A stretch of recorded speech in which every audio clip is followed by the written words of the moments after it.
Good afternoon, folks. Today is August 28th, 2021. I'm with the University of Florida Samuel Oral History Program, and I'm just here to interview. Let me say your names, please. My name is Andrew Smyrna. My name is Ingrid Smyrna, and we are the parents of Andrew Smyrna. Andrew Smyrna Jr. All right. May you explain who it was as a person? And Okay, my son's name was Andrew Smyrna Jr.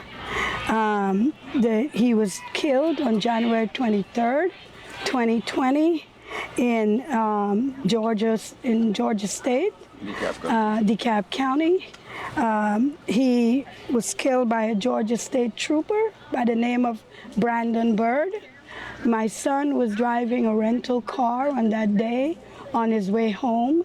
He saw an unmarked car following him very closely, and he didn't know who it was, so he decided to turn off into a street and park his car. While he was sitting there in his car, he looked up and he saw a police officer at the head of the street. So he decided to back out his car and to go in the other direction.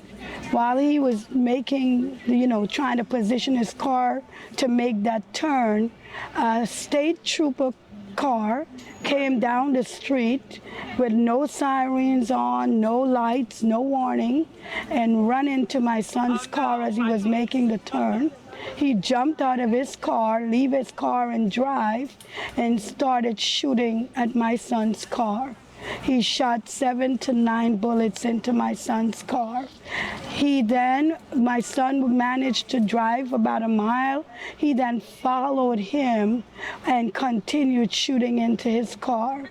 My son crashed into a mailbox, and the trooper dragged my son out of the car, handcuffed him, put him on the ground, and left him there to bleed out.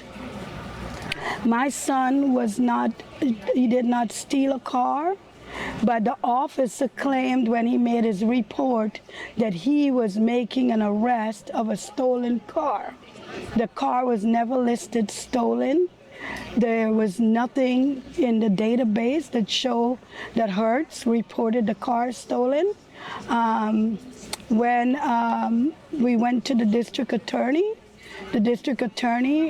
saw the evidence and refused to charge the officer because she said that the officer claimed that he feared for his life. He thought my son was going to run him over with the car, and she cannot charge the case because of policy and procedure.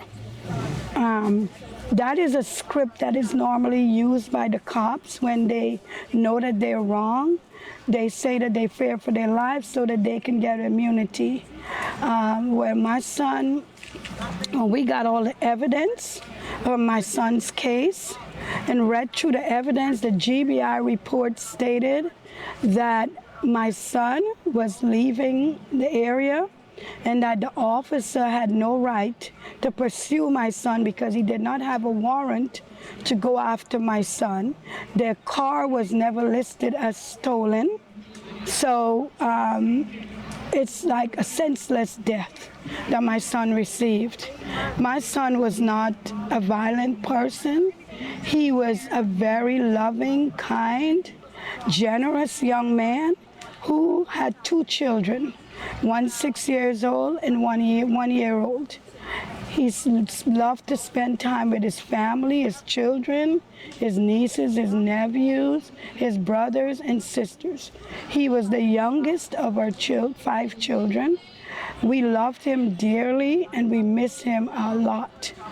The impact of my son's death took a toll on my family's life. We're all still grieving.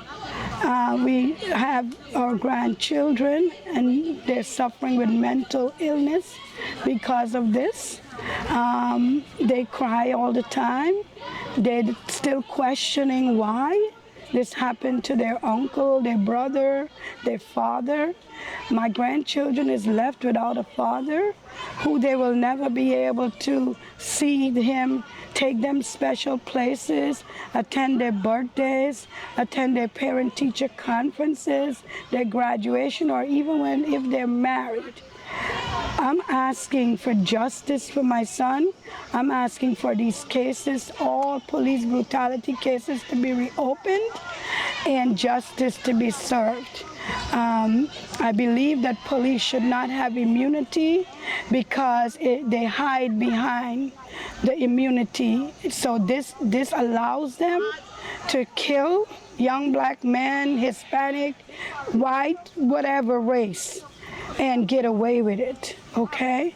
And so today I'm hoping, and every day I'm hoping for justice for my son, Andrew Smyrna Jr.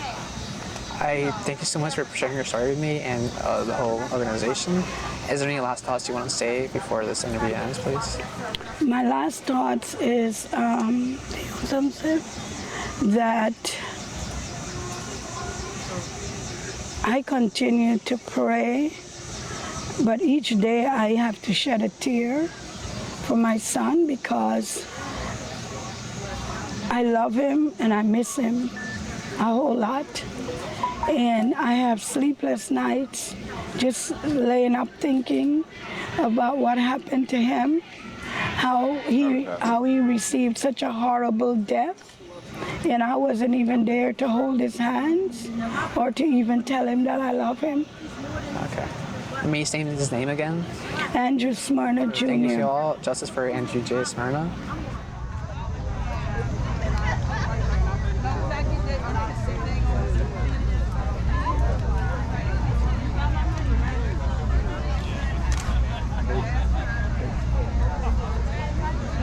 Okay, so you want to